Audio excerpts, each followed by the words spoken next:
In today's episode, I bent the rules and gave you a $50 discount and you're still not happy?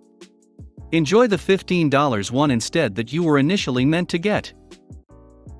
Customer had a reservation for the 4th floor at a 3-floor hotel, so I took her to the roof.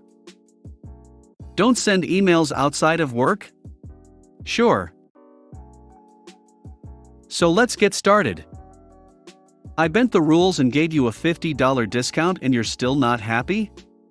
Enjoy the $15 one instead that you were initially meant to get. I used to work at a call center for a large Canadian telecommunications company. They are a service provider for TV, internet, home phones, and cell phones. I was a customer care agent, and at the time I was working in the end of promotions department. I'd be the person you speak with when your 1 or 2 year discount was set to expire. I had been through many different departments before I was moved to the end of promotion team, so I had access to multiple discounts a regular care agent wouldn't have access to because they never changed my authorization when I was moved to the new department. This allowed me to bend the rules quite a bit when it came to renewing promotions for some customers. Now most care agents have limited discounts they can give. Typically the system would generate a discount for a customer's account based on their tenure and services with us. That's what the company claimed, which I find to be bullshit, as I have seen accounts that were created back in 1999 that would be tagged for only $10 off, and sometimes nothing at all, and they would have to pay in market rates.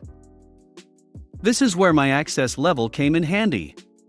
If I spoke with a customer who was super polite and gave me no trouble or stress, I would apply a better discount than what was originally tagged, especially if I see they've been with us for years and even sometimes decades.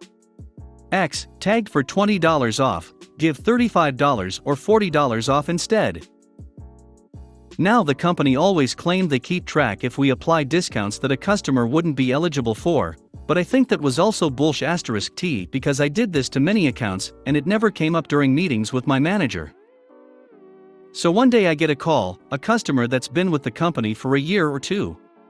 Let's call him Mark. So Mark's promotion is coming to an end pretty soon, and he is looking to get a new one, and at the same time upgrade his services. He was on a mid-tier TV package, and had 500 megabits per second unlimited internet. If I recall, he was probably paying around $140 per MO. He wanted to move up to our highest TV package, and our gigabit internet plan, which is the highest you can get for both TV and internet with this company. And this said company is not a budget service provider, so typically that combination of products would cost around $180 before taxes, and the price just climbs up depending on how many boxes you have for the TV, if you have a home phone, and if you have any extra TV add-ons. So I tell him I will gladly look into it and place him on hold. Since he was very polite and I was in a good mood, I was happy to bend the rules for him, especially after seeing he was only tagged for a $15 discount. He had a $25 discount before, so he would have been paying $10 more if he wanted to keep his services the same, and definitely a whole lot more if he upgraded to the highest packages. So eventually I come back to him with a $50 discount for 1 year. He will still be paying more for making that change, but it's a whole lot better than the $15 off that he was supposed to get initially. Now all of a sudden his attitude and tone does a complete 180. He starts getting angry and starts getting rude. He was talking as if he thought I was joking when I said $50 is the most we could give him. He went on a rant how he's been with us for so many years, and how he deserves to pay less than what he was paying before, and on top of that get upgraded services. I explained that unfortunately because he is upgrading to our highest packages, then the increase in price is inevitable. I informed him that if he wanted to, this same discount could be applied to his current services, and he'd be saving $25 more than what he's been paying. Then he pulls the same card I hear so often, like, well, my friend has that package, and is only paying $80, or I see newer customers getting it for so much less, which in most cases, sure, it can happen, but with the combination of products he has, I know 100% he was just pulling these prices out of his ass. He got angrier and was demanding that he gets a better discount, and on top of that he wanted the Crave/Movies/HBO add-on, costs $19.99, for free for a year on top of that, for wasting his time. I start to get frustrated and explain once again that it is not something we can do and the $50 is the best we can offer. He asks to speak to retention, which at the time was the end of promotion department, and I explain that he is already speaking with them. He starts to lose it and says he wants to speak to a manager because he wants to pay what he feels like he should pay based on his tenure, which again was only around 2 years, which may seem like a long time, but in this kind of industry it doesn't mean much. We do have a dedicated team of managers that take calls when a customer is going apeshit. Their primary goal is just to defuse the situation, but they are not there to give better discounts if we already went through the best options, and they always made that very clear. I explain that a manager cannot provide a better discount, but I can still transfer him to one, as it is company policy to get them to a manager if they request one, no matter what. So I place him on hold, and what we do is speak to the manager on the line first to explain the situation and the options we as an agent went through before escalating, and then they take the call from there. Usually you're supposed to disconnect from the call once you patch the customer through, but sometimes I like to stick around and mute myself just to listen to the manager tell the customer the exact same thing I already told them. Their reactions are usually priceless, LOL. So I explain to the manager, we'll call him Fred, that I had already offered the customer a way better discount than what he had before. I was worried they would question why or how I gave them more than what they were tagged for, but this manager didn't seem to care. I explained how now he wanted to pay less than what he used to pay, while upgrading to our highest package, and now on top of that have a $20 add-on given to him for free for a year. Fred scoffs because they understood how ridiculous that was and told me to patch him through. I add Mark to the call, introduce him to Fred and explain they will take the call from there. Now all of a sudden he's acting very polite again, and says, "Oh, thank you so much, OP. I hope you have a good rest of your day, take care," and continues this act while he talks to the manager, as if he wasn't just screaming at the top of his lungs at me moments ago. I stick around to hear the conversation play out. Fred does a quick rundown of what Mark was asking us to do just to make sure nothing was missed, and Mark says yep, that all sounds right to me. Then Fred pretty much tells him what he is asking for cannot be done, and that I had already offered the best discount we can provide, and explained that most customers pay way more for what he is being upgraded to. He starts getting angry again and starts yelling that he is being mistreated as a long-term customer and is threatening to cancel all of his services with us and move to a competitor. Fred says he is sorry he feels that way, and that if he would like they can start the cancellation procedure for him. Mark had enough and hung up right after. I got a kick from hearing that and went on with my day. A month goes by, I'm taking calls and having a good day. It's slow, not a lot of callers, but the ones I do get have been very nice, and suddenly a call comes in. The account pops up, I do quick look over the account summary, and see the customer's name, it looks familiar. I check the account's previous interactions and see mine and Fred's from a month ago. A big smile goes across my face as I am speaking to none other than Mark, calling us back again. Now this kind of thing is very rare, with a company this big we typically have a lot of callers, and a lot of employees, so it's extremely uncommon that I speak to the same person more than once. I'm thinking because it was a slow day, they had given early leave to the agents who wanted it, so there must not have been a lot of agents online taking calls, thus having this call routed to me since I was unavailable. I do the standard greeting, "Thank you for calling, how can I help?" but in the inside I've got a shit-eating grin on my face because I know he is most likely calling us back, because his discount had expired and his price has gone up. He is either calling to cancel or try and get a discount again. I was right on the nose with that one. He calls saying that his discount has expired, and he is looking to get a new one. Now Mark didn't seem to recognize that he was talking to me again. He thought I was just a different agent because he mentioned he was given an offer from someone about a month ago that he was looking to accept. Here's where the malicious compliance comes in. As per our last call, you said you wanted a discount based off your tenure? Sure thing, as a matter of fact, the system has already generated a whopping $15 off based on that. I explained that unfortunately because he is calling after his discount has ended, the original discount we had offered is now expired, and now we only have a $15 discount available. He starts to lose it again now. In some cases this actually does happen, where if a discount isn't accepted before the other one expires, the new offer also expires and cannot be added. I can agree it's some slimy shit that this company does so they get more money. In this case, because the original $50 discount was never supposed to be given in the first place, I was able to say this and only offer what he was really tagged for. Once again he begins to lose it. It plays out the same as it did last time. I explain that this is the best we can offer, he throws a fit, wants to speak to a manager. Again, managers are not there to apply better discounts. Sometimes we do have something called a documented promise where if in the notes someone was offered something, say $50 off and it didn't go through, we can still apply it. He could have lied and said he accepted it, and it never went through, and the documented promise policy would have made it so we had to give him that discount. In this case, because Fred and I both wrote in the notes that he declined that offer, it was gone for good. I once again transfer him to a manager and stick around to hear the fallout. The manager did not budge, told him the same thing, that $15 off was the only option, and once again it ends with him hanging up. I unfortunately never figured out what happened with Mark's account, but here's what could have happened. He is still paying the in-market price for his services, which is a lot more than what he was paying before. He accepted the $15 off, and is still paying more than before. He cancelled with us and moved to a competitor, one less problematic, rude and entitled customer. Moral of the story, be nice to the other person on the phone. If you're nice, an agent will most likely be more willing to go above and beyond for you. If you're a dick, in my case at least, I'm doing the bare minimum for you and definitely will not bend the rules for you.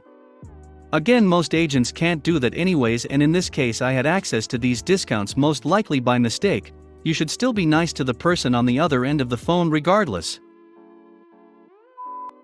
Customer had a reservation for the 4th floor at a 3-floor hotel, so I took her to the roof. Several years ago I worked front desk at a privately owned hotel, non-chain, that had been a Days Inn 5 years prior. The only way to book a reservation was to talk to the front desk staff. No online reservations, no third-party reservations. About 50% of our rooms were sold to walk-ins. One holiday weekend we are booked full. Our elderly elevator is having some trouble with all the traffic and spooking guests, so I close it and call for a repairman, but it's 10 o'clock at night so I'm not expecting anybody until the next morning. All of our guests are checked in, our accessibility rooms are on the same floor as the lobby, so I'll just help out anyone with their luggage if they have more and put up a sign saying so. In walks a woman I don't recognize from check-in. She plops a piece of paper in front of me, and then goes and gets lots of luggage. The paper shows her with a reservation at Days Inn at this address for tonight for 1/10 the price we were selling before being fully booked. She comes back to the desk likely thinking that I have been checking her in all this time. I regret to inform you that we do not accept third-party reservations. We are unfortunately already booked for the night. I have a reservation. It's right there. I paid good money for it. Ma'am, I believe you. Unfortunately you are not in our system because we don't take third-party reservations. They sold it to you fraudulently. You are just trying to steal my money. I have a confirmation number right there. I handed it you. Yes ma'am, you handed me a reservation to a Days Inn. We are, hotel name, gesturing to a sign. All of the signage inside and outside the building is correct. Also, this is for a 4th floor room, we only have 3 floors. I stayed at this Days Inn last year on the 4th floor. This argument continues for a while with me keeping my cool, informing her that we are booked, all of our rooms are full, me insisting that we don't have a 4th floor, not Days Inn, don't take third-party reservations, etc. Eventually she screams at me that I am going to take her to her room on the 4th floor, that she paid for, right now. I don't respond, just stare at her with a blank face until she slaps the desk and screams now again. I don't mind making a room key, but I do grab my huge key ring, and we both load ourselves up with her excessive luggage and climb the stairs. Once we get to the third floor, I gesture to the third floor sign and tell her it is the third floor. I then use my maintenance key to unlock the door to the maintenance stairs, which are not lit, and she trudges up behind me, not saying anything. I open the floor door to the tarred roof and walk outside. And here is the fourth floor. I hope it is as nice as the last time you stayed here. I drop her luggage and go down the stairs back to the front desk. Honestly, had she been nicer to me, I would have tried to help her get a room at a different hotel and submit documentation to try and get her a refund or chargeback from the third party, but since she screamed at me, I left her and her luggage on the roof. Plus, she insisted she had stayed on the fourth floor, so that's what she got. Don't send emails outside of work? Sure. Backstory: some of our field agents in my company were taken off the road on full pay during COVID, but expected to be available for retraining etc. in anticipation of a return to work. At the beginning of last month, I started scheduling training for agents to return to the field. Pre-COVID, these agents worked a 11 to 7 shift, and I usually worked business hours. There at times I'd be around from 7 a.m., or doing something at 9 in the evening though, and generally would respond to an email if I felt it warranted one at that time. During COVID and retraining, agents were asked to be available during business hours instead for these trainings, and not their usual shift. Everyone seemed happy enough to do this upon request. One agent, who can be a serial complainer at the best of times, started whining that he was getting emails outside of his work times, i.e. 9 or 10 a.m. instead of 11 a.m. Now, I usually send invites to training etc. or handouts whenever I get a free second, which could be 8 a.m. or 8 p.m., depending on if I'm tied up in training sessions or meetings. No agent is obligated to check in or respond to anything outside of their work hours, however.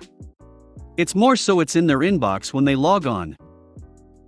A Teams invite went out about 9 a.m. for a training exercise 2 days later, as I wanted to keep scheduling ahead of myself and give the guys as much notice as I could. Serial complainer went to HR and said he has a right to disconnect. HR explained that he was under no obligation to read or reply to any of these emails as his shift was 11 a.m. to 7 p.m. Remember, the shift is actually 11 a.m., but all agents were happy to work to a different schedule during training and finish at 5 p.m. instead. HR requested that this agent not receive emails outside of their contracted hours due to their complaint and right to disconnect. I said sure, no problem. QMC. I sent an email out at 9 p.m. 2 days later with some new information about some of the products that was due to be added the next day. This had only come via the client about an hour before. Agents were all now back to the 11 a.m. shift, and I wanted to have the information as soon as possible as I had AL booked for the next day. I had left serial complainer out as per his request, and had scheduled his email to send at 11 a.m. Serial complainer then sent an email to me after receiving the email, whinging that he hadn't been given adequate notice of the new information. My out of office was on as I was AL. Serial complainer then called my work mobile and left a voicemail asking me to run through the product set with him. I didn't have my work phone on as AL. I was then sent another email from him where he stated he was not informed of the products the same time as his colleagues and was being put at a disadvantage and being discriminated against, and complained that I unavailable to explain what he needed to know, which was unacceptable. I saw this email the next day after I returned from AL, and I replied at 11 a.m. stating that I am not obliged to respond to emails outside my work hours under the right to disconnect, and CC'd HR. I then emailed HR separately and brought up that serial complainer was suffering from a case of the OL double standards. Everyone but serial complainer receives emails outside of work hours now, and every time serial complainer sends one outside of someone else's work hours, they don't respond until their shifts start. We all have. I may send this email at a time that is of convenience to me. Please note you are not obliged to respond outside of work hours. Serial complainer is not happy, but rules is rules. If you made it to the end of the video, thanks for watching. Don't forget to like, subscribe and share, and we will see you in the next video.